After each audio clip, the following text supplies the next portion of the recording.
Recitation is an art and we all should possess it. In this video, we'll see what are the skills required. I'll recite a poem for you to tell you how these skills are applied. We'll also see how recitation helps us. What are the benefits of the skill? And at the end, I'll give you a task to recite, to do a self-analysis, to check whether you possess this beautiful art or not. So without wasting time, let's get started.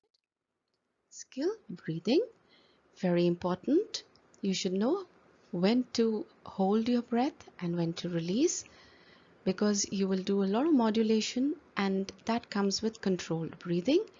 If your breath does not allow you to speak the sentence the way you want to speak, then what will happen? The listener will think that you were unable to give right pauses at the right time, and the whole beauty of your recitation will get spoiled, and obviously you won't like it. Second, have rhythm, a tempo, that musical quality in your voice. Just like ocean's waves, high and low. Take your voice high and low as required in the sentence that you come across. Third, add dramatic modulation, very essential. Why? If you have this dramatic modulation in your voice, the listener, what are you doing? You are capturing the attention of the listener. And if the listener is attentive, he's not only enjoying your recitation, but he's also easily understanding the depth of each sentence that you're speaking. And then we have pronunciation. I don't have to speak much about it. We all know that it's very essential. Above all these, have eye contact with the audience, body posture, eyes should be expressive, face should be expressive. You might just think that, oh, these are just words. They're hardly any skills. But let's be honest. Let's ask ourselves, do we have all these skills? Would we like to introduce these skills next time when we recite a poem? Should we improve? Why not?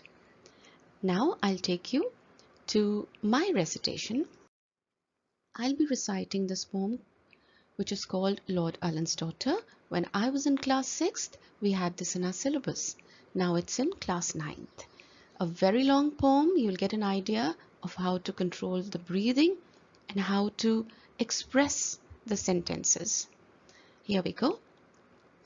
A chieftain to the highlands bound cries, Boatman, do not tarry, and I'll give thee a silver pound to row us o'er the ferry.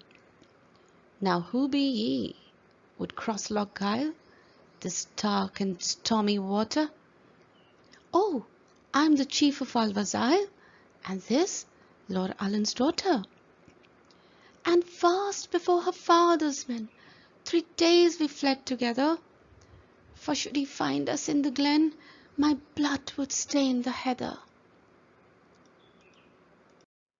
His horsemen hard behind us ride. Should they our steps discover, then who will cheer my bonny bride when they have slain her lover? Outspoke the hardy Highland wight, I'll go, my chief, I'm ready. It's not for your silver bride, but for your winsome lady. And by my word, the bonny bird in danger shall not tarry. So though the waves are raging wide, I'll row you o'er the ferry. By this the storm grew loud apace. The water it was shrieking, and in the scowl of heaven's each face grew dark as they were speaking. But still as wilder blew the wind, and as the night grew dearer, adown the glen rode armed men, with their trampling sounded nearer. Oh, haste thee, haste, the lady cries, though tempest round us gather, I'll meet the raging of the skies, but not an angry father.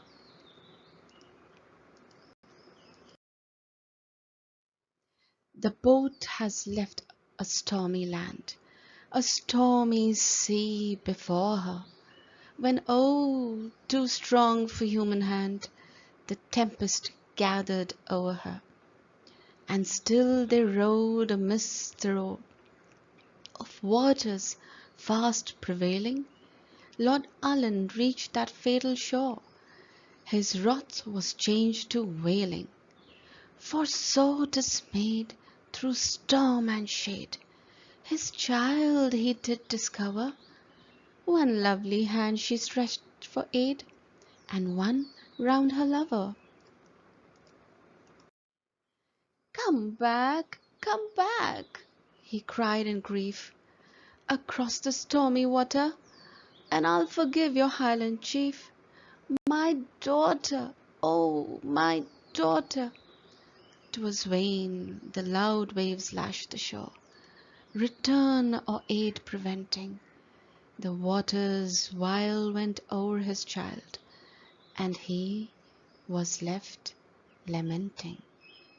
Now, in this poem, children, you saw a lot of anxiety, helplessness, emotions, fear. This is the art of expressing according to the poem that you are reciting.